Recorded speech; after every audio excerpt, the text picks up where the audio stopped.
കഴിഞ്ഞ പ്രാവശ്യം നമ്മൾ വീഡിയോ എടുത്തപ്പോഴേ ജാനിക്കുട്ടി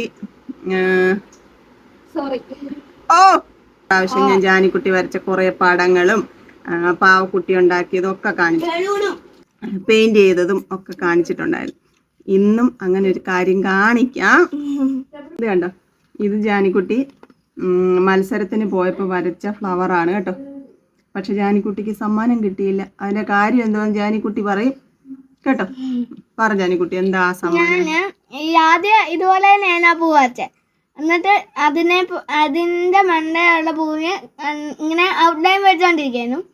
അന്നേരം ഐലൻഡർ എൻ്റെ കൈ തട്ടിയാന്ന് വീണു. അപ്പോൾ ഇവിടെ ഫുള്ള് കരിയായി. അപ്പം ഞാൻ എന്തോ ചെയ്യും ഇങ്ങനെ വിചാരിച്ചിട്ട് പിന്നെ അത് ഉണങ്ങി കഴിഞ്ഞിട്ട് ഇച്ചിരി പെയിന്റ് ഇങ്ങനെ വെച്ചടിച്ചു. അന്നേരം മൊത്തത്തിൽ കളായി. നല്ല ഫിനിഷിങ് ഉണ്ടായിരുന്നു ഈ പൂ കണ്ടോ. ഇതുപോലെ തന്നെ ആയിരുന്നു ഇതും. ഇത് ഫിനിഷ് ചെയ്ത് അവിടെ വെച്ചിട്ട് ഫുഡൊക്കെ കഴിച്ചിട്ട് ചെന്ന് ഇതേലെ മെയിൻ്റനൻസ് വർക്ക് ചെയ്തതാണ്. ഈ ഫ്ലവർ അങ്ങ് കുളമായി കണ്ടോ.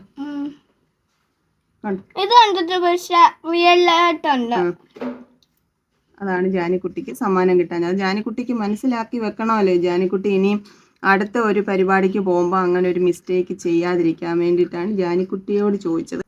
ശ്രദ്ധക്കുറവ് കൊണ്ട് വന്നു പോയതാണ്. അതുകൊണ്ടാണ് ജാനിക്കുട്ടിക്ക് പ്രൈസ്. ജാനിക്കുട്ടിക്ക് പ്രൈസ് ഒന്നും കിട്ടിയില്ലെങ്കിലും എൻ്റെ പ്രിയങ്ങൾക്ക് ഇഷ്ടപ്പെട്ടോ എന്ന് കമന്റ് ഇടണം കേട്ടോ. ജാനിക്കുട്ടിയോട് ഞാൻ പറഞ്ഞു ഫാഷൻ ഡിസൈനിങ് പഠിക്കാൻ, നമുക്ക് ഇതൊക്കെ ചെയ്യാമല്ലോ. അന്നേരം ഞാൻ ഫാഷൻ ഡിസൈൻ ചെയ്ത് കഴിഞ്ഞിട്ട് മാമ സാരി തുണി മേടിച്ചു തന്നാ മതി. ഞാൻ മാമക്ക് സാരി ഉണ്ടാക്കട്ടെ. വേറെ ഒന്നും കൂടെ ഉണ്ട്, കൊണ്ടുപോവാ. എന്നോട് കാണിക്കണേടാ ജാനിക്കുട്ടിയുടെ പഴയ ഉടുപ്പേല്.